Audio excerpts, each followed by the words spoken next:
Hello friends, welcome back to our channel. இந்த வீடியோவில் central government release ஆயிருக்க ஒரு நியூ ஜாப் நோட்டிஃபிகேஷனை பற்றி பார்க்க போகிறோம். நம்ம சேனல் இதோட சப்ஸ்கிரைப் பண்ணாதவங்க சப்ஸ்கிரைப் பண்ணிக்கோங்க. ஜாப் சர்ச் பண்ணுற உங்கள் ஃப்ரெண்ட்ஸ்க்கு இந்த சேனல் அண்ட் வீடியோஸை ஷேர் பண்ணுங்கள். ஜாப் ரிலேட்டட் டவுட்ஸ் இருந்துச்சுன்னா கமெண்ட் பண்ணுங்கள். இந்த ஜாபோட ஃபுல் டீட்டெயில் லிங்க் யூடியூப் டிஸ்கிரிப்ஷனில் ஆட் பண்ணியிருக்கேன். அதை செக் பண்ணி கிளிக் பண்ணுங்கள், நம்ம வெப்சைட்டுக்கு வரும். Organisation name DRDO GTRE. இதோட ஃபுல் ஃபார்ம் பார்த்தீங்கன்னா defence research and development organisation. இது வந்து ஒரு சென்ட்ரல் கவர்மெண்ட் ஆர்கனைசேஷன். அது கீழே இருக்க கேஸ் டர்பைன் ரிசர்ச் எஸ்டாப்ளிஷ்மெண்ட் அதில் ரிலீஸ் ஆயிருக்க ஒரு அப்ரெண்டிஸ் ஜாப்ஸுக்கு உண்டான நோட்டிஃபிகேஷன் இந்த வீடியோவில் பார்க்கலாம். எம்ப்ளாய்மெண்ட் டைப் பார்த்தீங்கன்னா அப்ரெண்டிஸ்ஷிப் ட்ரைனிங், அதாவது 1 year தான் அந்த ட்ரைனிங் பீரியட் இருக்கும். போஸ்ட் டீட்டெயில்ஸ் பார்த்தீங்கன்னா கிராஜுவேட் அப்ரெண்டிஸ், அதுலேயே வந்து ஜென்ரல் ஸ்ட்ரீம், அப்புறம் டிப்ளமோ அப்ரெண்டிஸ், அதுக்கப்புறம் வந்து IT apprentice. So multiple vacancies இருக்குது. Total vacancy 150. சேலரி பார்த்தீங்கன்னா ₹7,000 to 9,000 per month. அப்ளை பண்ணுறதுக்கு last date April 9, 2024. Job location பார்த்தீங்கன்னா பெங்களூரு. அப்ளை மோட் வந்து online. Official website drdo.gov.in. So இந்த டோட்டல் 150 வேகன்சிஸை ஒவ்வொரு ஸ்ட்ரீம் கீழே வந்து ஸ்ப்ளிட் பண்ணி இங்கே போட்டிருக்கோம். கிராஜுவேட் அப்ரெண்டிஸ்க்கு பார்த்தீங்கன்னா 75 போஸ்ட் இருக்குது. கிராஜுவேட் அப்ரெண்டிஸ்லேயே ஜென்ரல் ஸ்ட்ரீம் அதில் வந்து 30 போஸ்ட்டும், டிப்ளமோ அப்ரெண்டிஸில் வந்து 20 போஸ்ட்டும், ஐடிஐ அப்ரெண்டிஸ் ட்ரைனீஸில் வந்து 25 போஸ்ட்டும் இருக்குது. நேமுக்கு ஏற்றாப்பில் ஒவ்வொரு வேகன்சிக்கும் தனித்தனியான எஜுகேஷன் குவாலிஃபிகேஷன் இருக்கும். ஸோ இங்கே வந்து கிராஜுவேட் அப்ரெண்டிஸை வந்து எந்தெந்த ஸ்ட்ரீம் கீழே எந்தெந்த இன்ஜினியரிங் கீழே வந்து எவ்வளோ வேகன்சிஸ்ன்ற அந்த டீட்டெயில்ஸ் இங்கே இருக்குது. இப்போ இந்த டோட்டல் 75 வேகன்சிஸை இந்த கிராஜுவேட் அப்ரெண்டிஸில் மல்டிபிள் இன்ஜினியரிங் டிசிப்ளின்ஸ் கீழே வந்து இங்கே ஸ்ப்ளிட் பண்ணி இங்கே போட்டிருக்கோம். இதை செக் பண்ணிக்கோங்க. அதுக்கப்புறம் பார்த்திங்கன்னா கிராஜுவேட் அப்ரெண்டிஸில் நான் இன்ஜினியரிங், அதான் வந்து ஜென்ரல் ஸ்ட்ரீம், அதாவது BCom, BSc, BA, BCA, BBA, இதுக்கெலாம் வந்து தனித்தனியான நம்பர் ஆஃப் வேகன்சிஸ் இங்கே இருக்குது. அதுக்கடுத்து பார்த்திங்கன்னா டிப்ளமோ, அதுக்கு வந்து தனித்தனியான ஒவ்வொரு ஸ்ட்ரீமுக்கும் தனித்தனியான நம்பர் ஆஃப் போஸ்ட் இருக்குது. ஃபைனலாக பார்த்தீங்கன்னா ஐடிஐ அப்ரெண்டிஸில் என்னெல்லாம் ட்ரேட் இருக்கோ அந்த ஒவ்வொரு ட்ரேடுக்கும் எவ்வளோ நம்பர் ஆஃப் போஸ்ட்டுன்ற அந்த டீட்டெயில்ஸ் இருக்குது. ஸோ உங்களோட எஜுகேஷனல் குவாலிஃபிகேஷனும் அதுக்கு ரிலேட்டடாக தான் இருக்கும். இப்போ இன்ஜினியரிங்க்கு அந்த இன்ஜினியரிங் ஸ்ட்ரீம்ஸில் இங்கே மென்ஷன் பண்ணியிருக்க அந்த பர்டிகுலர் டிசிப்ளினில் கிராஜுவேட் நீங்கள் வந்து இன்ஜினியரிங் கம்ப்ளீட் பண்ணியிருக்கணும். ஜென்ரல் ஸ்ட்ரீமுக்கு பார்த்தீங்கன்னா பிகாம், பிசி அதில் டிகிரி கம்ப்ளீட் பண்ணியிருக்கணும். டிப்ளமோக்கு ஸ்பெசிஃபிக்கான அந்த டிப்ளமோ கோர்ஸ் கம்ப்ளீட் பண்ணியிருக்கணும். ஐடிஐக்கு அதே போல் சேம் அந்த ட்ரேடை வந்து கம்ப்ளீட் பண்ணியிருக்கணும். சேலரி பார்த்திங்கன்னா அதாவது ஸ்டைஃபன் தான் 1 yearன்றனால கிராஜுவேட் அப்ரெண்டிஸ் இன்ஜினியரிங்க்கு 9,000, நான் இன்ஜினியரிங்க்கும் அதே சேம் 9,000, டிப்ளமோக்கு 8,000, ஐடிஐயில் 7,000. ஏஜ் லிமிட் பார்த்திங்கன்னா எல்லாத்துக்குமே வந்து மினிமம் வந்து 18 years, மேக்ஸிமம் வந்து 27 years. ஸோ இந்த போஸ்ட்டுக்கு அப்ளை பண்ணுறதுக்கு அப்ளிகேஷன் ஃபீ எதுவும் கிடையாது, ஃப்ரீயாகவே அப்ளை பண்ணிக்கலாம். செலெக்ஷன் ப்ராசஸ் பார்த்திங்கன்னா ஃபஸ்ட்டு வந்து மெரிட்டில் தான் உங்களுக்கு வந்து ஷார்ட் லிஸ்ட் பண்ணுவாங்க. அதுக்கப்புறம் ரிட்டன் டெஸ்ட் இருக்கும். ஃபைனலாக வந்து interview. How to apply details இங்கே இருக்குது. நம்ம வெப்சைட் வழியாக ஆன்லைனில் அப்ளை பண்ணணும். அதுக்குண்டான லிங்க்ஸ்லாம் இங்கே கீழே ஆட் பண்ணி வச்சுருக்கோம். நம்ம உங்களுக்கு வந்து அஃபிஷியல் நோட்டிஃபிகேஷன் ஓப்பன் பண்ணி காமிச்சிட்டு அதுக்கப்புறம் எப்படி அப்ளை பண்ணுறதுன்னு காமிக்கிறேன். ஸோ அந்த பேஜ் பாட்டமில் இருக்க அந்த அஃபிஷியல் நோட்டிஃபிகேஷன் PDF இருக்கும். இதை கிளிக் பண்ணுங்கள். நம்ம ஆல்ரெடி இங்கே பார்த்த எல்லா டீட்டெயில்ஸும் அங்கே இருக்கும். Gas turbine research establishment, so பெங்களூரில் அதோட அட்ரஸ் இங்கே இருக்குது. CV ராமன் நகர், பெங்களூரு 560093. நம்ம ஆல்ரெடி பார்த்த எல்லா டீட்டெயில்ஸும் இங்கே ஸ்ப்ளிட் பண்ணி ஒரு டேபிளில் போட்டிருக்காங்க. ஸோ இன்ஜினியரிங்க்கு எவ்வளோ, அதோட age limit, minimum educational qualification, அப்புறம் என்னெல்லாம் டிசிப்ளின்ஸ் இருக்குது அப்படின்ற அந்த டீட்டெயில்ஸ் இருக்குது. ஸோ உங்களோட இன்ஜினியரிங் டிகிரி இதில் வந்துச்சுன்னா நீங்கள் அப்ளை பண்ணிக்கலாம். அதே போல் நான் இன்ஜினியரிங், நெக்ஸ்ட்டு பார்த்திங்கன்னா டிப்ளமோ, ஐடி. ஸோ நம்ம ஆல்ரெடி வெப்பேஜில் ஆட் பண்ண எல்லா டீட்டெயில்ஸும் இதிலேருந்து எடுத்து தான் போட்டு வச்சுருக்கோம். இம்பார்ட்டன்ட் இன்ஸ்ட்ரக்ஷன்ஸ் இருக்குது. அப்ரெண்டிஸோட அந்த ட்ரைனிங் பீரியட் பார்த்திங்கன்னா 12 months தான். அதுக்கப்புறம் வந்து உங்களுக்கு வந்து கோர்ஸ் கம்ப்ளீட் ஆயிரும், அந்த ட்ரைனிங் கம்ப்ளீட் ஆயிரும், உங்களுக்கு சர்டிஃபிகேட் கொடுப்பாங்க. ஃப்யூச்சரில் வந்து நிறையா கவர்மெண்ட் ஜாப்ஸ் அல்லது சென்ட்ரல் கவர்மெண்ட் ஜாப்ஸில் வந்து அதை நீங்கள் ஒரு எக்ஸ்பீரியன்ஸாக காமிச்சு நீங்கள் ஜாபுக்கு அப்ளை பண்ணலாம். ஸோ அந்த மாதிரி ஜாப்ஸ்க்கு அதை நீங்கள் யூஸ் பண்ணிக்கலாம்.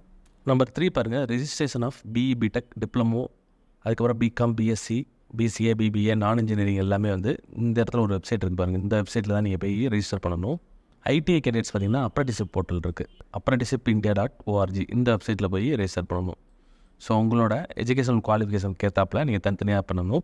ஸோ நம்பர் 5 பாருங்கள், இந்த BE, பிடெக், அப்புறம் டிப்ளமோ, இந்த ஜென்ரல் ஸ்ட்ரீம்ஸ்க்கெலாம் பார்த்திங்கன்னா அந்த கிராஜுவேட்ஸ் வந்து எந்த இயர் பாஸ் பண்ணியிருக்கணும்னா 21 22, 23 இந்த 3 yearsல பாஸ் பண்ண கேண்டிடேட்ஸ் மட்டும் தான் அப்ளை பண்ண முடியும். 2021க்கு முன்னாடி கம்ப்ளீட் பண்ண கேண்டிடேட்ஸ் வந்து அப்ளை பண்ண முடியாது. 21 to 23 இதில் உங்களோட டிகிரி கம்ப்ளீட் பண்ணியிருந்தீங்கன்னா, உங்களோட டிப்ளமோ கம்ப்ளீட் பண்ணியிருந்தீங்கன்னா நீங்கள் வந்து அப்ளை பண்ணிக்கலாம். அதே போல் ஹையர் குவாலிஃபிகேஷன் இருந்தாலும் நீங்கள் எலிஜிபிலிட்டி கிடையாது. இப்போ ME, MTech இந்த மாதிரி கம்ப்ளீட் பண்ணியிருந்தாலும் நீங்கள் அப்ளை பண்ண முடியாது. ஐடிஐ அப்ரெண்டிஸ்ஷிப் ட்ரைனிங்க்கு நீங்கள் வந்து ITI from NCVT or SCVT board இதில் கம்ப்ளீட் பண்ணியிருக்கணும். அதே போல் நம்பர் 14 பாருங்கள், candidates already undergone apprenticeship training. ஏற்கனவே அப்ரெண்டிஸ்ஷிப் ட்ரைனிங் கம்ப்ளீட் பண்ணியிருந்தீங்கன்னா அல்லது ஆன்கோயிங் கரண்ட்டில் பண்ணிக்கிட்டு இருந்தீங்கனாலும் ஸோ இந்த ஜாபுக்கு அப்ளை பண்ண முடியாது. அதே போல் மோர் தென் 1 இயர் எக்ஸ்பீரியன்ஸ் இருந்தாலும் நீங்கள் அப்ளை பண்ண முடியாது, உங்களுக்கு எலிஜிபிலிட்டி கிடையாது. ஸோ இந்த எலிஜிபிலிட்டிலாம் செக் பண்ணிக்கோங்க.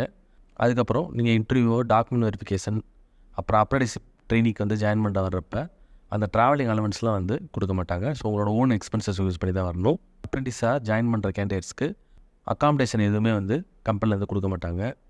ஸோ உங்களோட ஓன் எக்ஸ்பென்சஸ்லாம் நீங்கள் வந்து வெளியே வந்து ஸ்டே பண்ணிக்கிற மாதிரி இருக்கும், அதையும் நோட் பண்ணிக்கோங்க. ஸ்டைஃபண்ட் டீட்டெயில்ஸ் இருக்குது, நம்ம ஆல்ரெடி அங்கே பார்த்துட்டோம். ஸோ இங்கே ஒரு தடவை வெரிஃபை பண்ணிக்கோங்க. பார்ட் 3 பார்த்திங்கன்னா மெடிக்கல் ஃபிட்னஸ். ஒன்ஸ் எல்லா இன்டர்வியூவும் கிளியர் பண்ண கேண்டிடேட்ஸ்க்கு ஃபைனலாக மெடிக்கல் ஃபிட்னஸ் டெஸ்ட் இருக்கும். அதில் ஜென்ரலான செக்கப்ஸ்லாம் இருக்கும். அதை முடித்தோடனே அதில் கிளியர் பண்ணுற கேண்டிடேட்ஸ் தான் அதுக்கப்புறம் வந்து பிளேஸ்மெண்ட் இருக்கும். செலெக்ஷன் ப்ராசஸ் டீட்டெயில்ஸ் பாருங்கள். கிராஜுவேட் அப்ரெண்டிசஸ், இன்ஜினியரிங், நான் இன்ஜினியரிங், அப்புறம் வந்து டிப்ளமோ அப்ரெண்டிஸ், ஐடி அப்ரெண்டிசஸ் எல்லாத்துக்குமே சேம் தான். ஸோ உங்களோட வேகன்சியோட அவைலபிலிட்டியை பொறுத்து உங்களுக்கு பிளேஸ்மெண்ட் இருக்கும். அகடமிக் மெரிட், அதாவது உங்களோட மார்க்ஸ், அதுக்கப்புறம் ரிட்டன் டெஸ்ட்டு, அப்புறம் வந்து இன்டர்வியூ, இதில் வந்து எதெல்லாம் தேவைப்படுதோ அதை வந்து வச்சு தான் உங்களை வந்து ஷார்ட் லிஸ்ட் பண்ணுவாங்க. ஃபைனலாக வந்து வெரிஃபிகேஷன் ஆஃப் த டாக்குமெண்ட்ஸ், உங்களோட ஒரிஜினல் டாக்குமெண்ட்ஸ்லாம் வெரிஃபை பண்ணுவாங்க. ஹவு டு அப்ளை டீட்டெயில்ஸ் இங்கே இருக்குது. ஸோ இங்கே பார்த்தீங்கன்னா 2 வெப்சைட் லிங்க் இருக்குது. ஸோ 2ல் எதனாலும் நீங்கள் கிளிக் பண்ணி உள்ளே போய் அப்ளை பண்ணலாம். இந்த லிங்க்ஸ் வந்து நம்ம வெப் பேஜில் ஆட் பண்ணி வச்சுருக்கோம், அதை நான் உங்களுக்கு ஓப்பன் பண்ணி காமிக்கிறேன். ஃபைனலாக வந்து இம்பார்ட்டன்ட் டேட்ஸ் இருக்குது. ஸ்டார்ட் ஆகிற டேட்டு, அப்புறம் ending date 9th April 2024. Shortlisted கேண்டிடேட்ஸோட லிஸ்ட்டு வந்து 23rd April ஜென்ரேட் ஆகும். So probable date of acceptance by candidates to join GTRE as apprenticeship trainee, அது வந்து 2nd May. அதுக்கப்புறம் வந்து interaction with short listed candidates, அது வந்து 9th Mayலேருந்து ஸ்டார்ட் ஆகும். உங்களுக்கு டேட்டு இன்ஃபார்ம் பண்ணுவாங்க. அதுக்கப்புறம் ஃபைனலி செலக்டட் கேண்டிடேட்ஸ், அதோட லிஸ்ட்டு பார்த்திங்கன்னா 16th May அந்த டேட்டில் வரும். அதுக்கப்புறம் வந்து கிராஜுவேட், நான் கிராஜுவேட், டிப்ளமோ கேண்டிடேட்ஸ் வந்து ஜாயின் பண்ணுறதுக்கான டேட்டு பார்த்திங்கன்னா 27th May அந்த டேட்லேருந்து உங்களுக்கு வந்து ஸ்டார்ட் ஆகும். ஸோ நெக்ஸ்ட் வந்து ஆன்லைனில் அப்ளை பண்ணுறதுக்கு நம்ம பேஜோட பாட்டம் போனீங்கன்னா ஸோ அங்கே 3 அப்ளிகேஷன் ஃபார்ம் இருக்குது. இது வந்து DRDOட GTRE அப்ளிகேஷன் ஃபார்ம். ஸோ இது வந்து அந்த சைட்டோட டைரக்ட் அப்ளிகேஷன் ஃபார்ம். இதை கிளிக் பண்ணிங்கன்னா DRDO சைட்டுக்கு போகும். ஸோ அங்கே வந்து ரெஜிஸ்டர், லாகின் 2 ஆப்ஷன் இருக்குது. ஸோ இங்கே ரெஜிஸ்டர் பண்ணும்போது உங்களோட date of birth, 10th roll number, அப்புறம் 10th பாஸ், எந்த இயர் அது, அப்புறம் நேம், இமெயில், ஃபோன் நம்பர், இதெல்லாம் வேலிடான டீட்டெயில்ஸ் கொடுத்துருங்க. ஸோ இதை வச்சு நீங்கள் ரெஜிஸ்டர் பண்ணி அப்ளை பண்ணிக்கலாம். அடுத்து பார்த்திங்கன்னா நான் இன்ஜினியரிங் கேண்டிடேட்ஸ், அவங்களுக்கான அப்ளிகேஷன் ஃபார்ம் பாருங்கள். ஸோ இதில் வந்து ரெஜிஸ்டர் பண்ணணும். அதுக்கப்புறம் ஐடி கேண்டிடேட்ஸோட அப்ரெண்டிஸ்ஷிப் அப்ளிகேஷன் ஃபார்ம், இது வந்து apprenticeshippindia.gov.in, இதில் போய்ட்டு ஃபஸ்ட்டு ரெஜிஸ்டர் பண்ணிக்கணும். ஃபஸ்ட்டு வந்து நான் இன்ஜினியரிங் கேண்டிடேட்ஸ், அப்புறம் வந்து ஐடி அப்ரெண்டிஸ்ஷிப் கேண்டிடேட்ஸும் தனித்தனியாக அங்கே போய் ரெஜிஸ்டர் பண்ணிக்கோங்க. பண்ணிவிட்டு அப்புறம் ஃபைனலாக வந்து நீங்கள் அதை வச்சு அப்ளை பண்ணிக்கலாம். ஸோ நீங்கள் ரெஜிஸ்டர் பண்ணதுக்கப்புறம் ரெஜிஸ்ட்ரேஷன் நம்பர் கிடைக்கும், அதை வச்சுட்டு நீங்கள் ஆன்லைனில் அப்ளை பண்ணும்போது இந்த ரெஜிஸ்ட்ரேஷன் நம்பர் யூஸ் பண்ணி தான் அப்ளை பண்ண முடியும். ஸோ இந்த DRDOட சைட்டில் வந்து நீங்கள் ரெஜிஸ்டர் பண்ணுறதுக்கு முன்னாடி அப்ரெண்டிஸ்ஷிப்லையும் அப்புறம் நேட்ஸ்லையும் வந்து ரெஜிஸ்டர் பண்ணிவிட்டு ஃபைனலாக வந்து இங்கே நீங்கள் அந்த ரெஜிஸ்ட்ரேஷன் நம்பரை யூஸ் பண்ணி தான் உள்ளே போய் அப்ளை பண்ண முடியும். ஸோ அதை மைண்டில் வச்சுக்கிட்டு அப்ளை பண்ணுங்கள். அப்ளை பண்ணுறதுக்கு லாஸ்ட் டேட் பார்த்திங்கன்னா 9th April 2024. இன்ட்ரெஸ்ட் இருக்க கேண்டிடேட்ஸ் உங்களோட எலிஜிபிலிட்டியை செக் பண்ணிவிட்டு இமீடியட்டாக அப்ளை பண்ணிடுங்க. இந்த வீடியோ பிடிச்சிருந்தால் லைக் பண்ணுங்கள். ஜாப் சர்ச் பண்ணுற உங்கள் ஃப்ரெண்ட்ஸுக்கு இந்த வீடியோவை ஷேர் பண்ணுங்கள். இந்த ஜாப் ரிலேட்டடாக ஏதாவது டவுட் இருந்துச்சுன்னா கமெண்ட் பண்ணுங்கள். All the best friends, next வீடியோவில் பார்க்கலாம்.